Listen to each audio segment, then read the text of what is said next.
Hello students, in this video we are going to learn about the third application of Biot-Savart law from chapter 4, that is the magnetic field due to a current carrying loop. In my previous videos I have already explained the other two applications and also the introduction of Biot-Savart law. So here is the diagram. This is the current carrying loop, the circular loop having radius A and the center is C and the current I is passing in the anti-clockwise direction. There is a current element dl, that is a small portion of the loop. Dl vector is also taken on both sides. Now here is the reference point P. At this reference point, we have to calculate what is the magnetic field due to the current which is passing through the current circular coil. And this point P is located at the distance r from the center and with respect to the axis of the loop, it is at s distance, where s vector is a position vector of the point. So our topic here, through a current carrying loop with respect to the axis of the loop, that is what we have taken, the element along the axis. We also know that here the magnetic field dB vector, it is pointing from P to Q, that is PQ vector that indicates the magnetic field at the point P. We have to also note it down that dl vector, the element is perpendicular to s vector. We have taken in this way and this is 90 degree.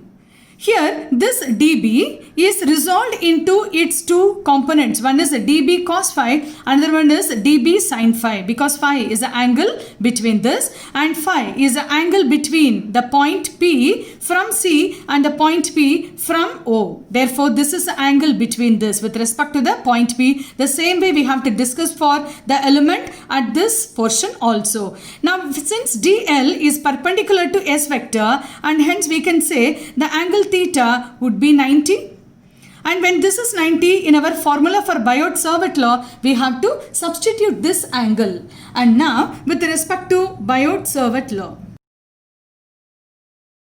we can write the magnetic field dB is equal to mu naught by 4 pi I dl sin theta upon the distance of the point P with respect to the axis is s. Therefore, we are writing this as s square. And now here this is equation 1 and this theta is 90. Therefore, we can rearrange this mu naught by 4 pi I dl, because sin 90 is equal to 1. This itself we can consider as equation number 1. So, we can substitute further. This is the magnetic field at the point P located at the distance s from the axis of this. Now since this dB, the magnetic field at the point P is resolved into its components. You can also see here the two diametrically opposite. You can see the elements which we have taken. As we all know that any current carrying conductor can have more such elements. It's made up of many small elements. Therefore, we can say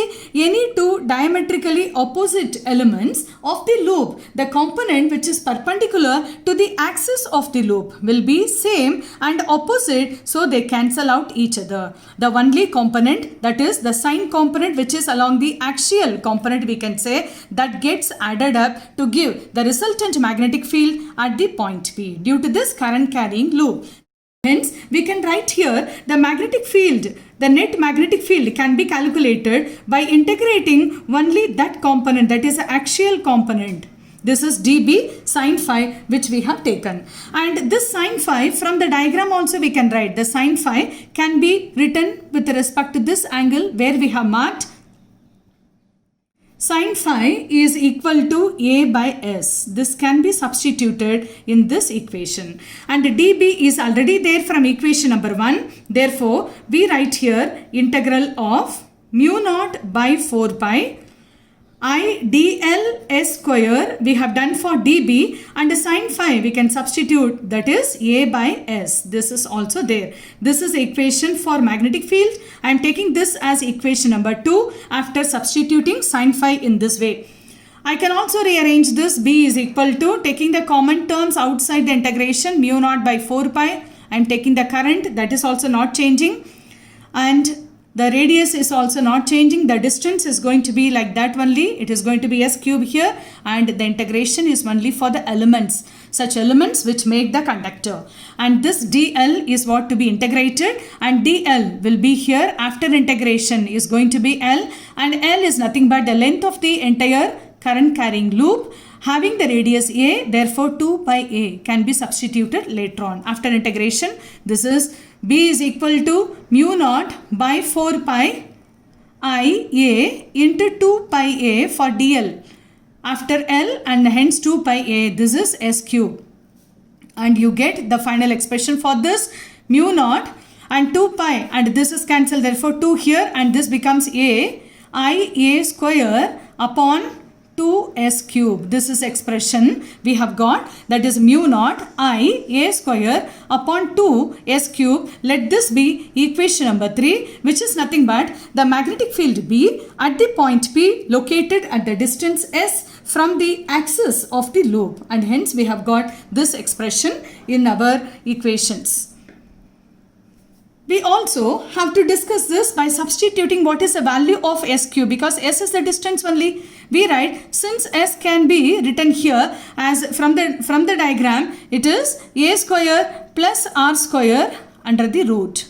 And you substitute this in equation number 3. We have rearranged this equation already. Therefore, we are going to substitute this as a mu naught. In place of s square, we are writing this a square plus r square into 3 by 2, and the numerator we are writing here as I a square. So this is expression we have taken, mu naught I a square upon 2 into multiplied in place of s cube we have written here a square plus r square 3 by 2, and after simplifying this we get equation number 4. And here also we can simplify, but we are going to discuss some of the special cases with respect to the position of the point P. Therefore, we left this equation without any simplification as such. So, B is equal to mu naught I a square 2 times of a square plus r square power 3 by 2. Now, let us also see some of the special cases where we can adjust the position of the point P. In our special case, number 1, we are going to discuss this when the point P lies very far away from the center of the coil. Then we can also say that R is going to be much greater than, this point is when it is shifted very far from this, then R can be taken as much greater than A, and hence you get the formula, that is B is equal to mu naught I a square, let it be in the numerator, and in this expression R will be much greater, that is R square is much greater than a square. Therefore, a square can be neglected and you will get the answer as R cube, because this will be cancelled and hence you get the R cube. That this is equation number 5. All these expressions we can also write for n times of this. Here I am explaining only for one coil. This coil can be made up of n number of turns. Therefore, you can always multiply this answer with n, where n stands for the number of turns of this loop. We can have this. Then special case number 2.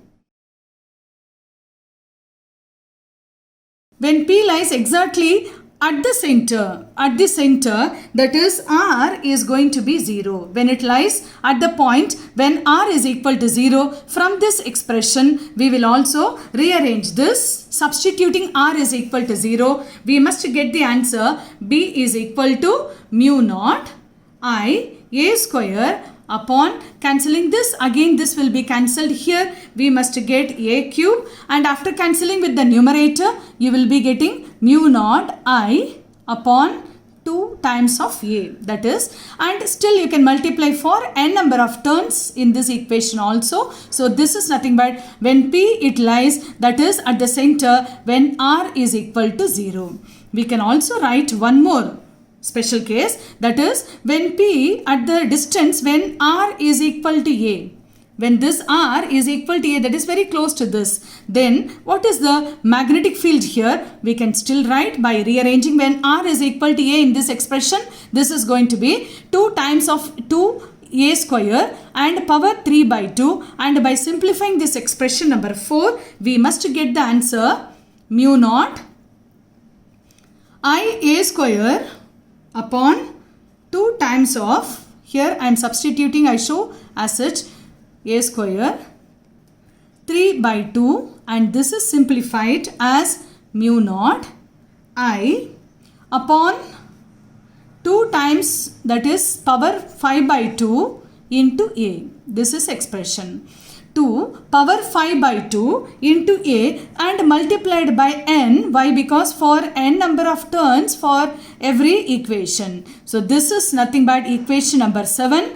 And we can also see that this expression is written by taking r is equal to a. This expression is written by taking r is equal to 0. And this expression is what written by taking when r is very far from the center of the loop. And these 3 are the special cases. We may have to use any one of the formulae while solving the numericals, depends upon the values given in the numerical. So this equation is very important, and this is a derivation for the magnetic field due to a current carrying loop along the axis of the loop under Biot-Savart law. This expression is very important for 3 marks in board examination.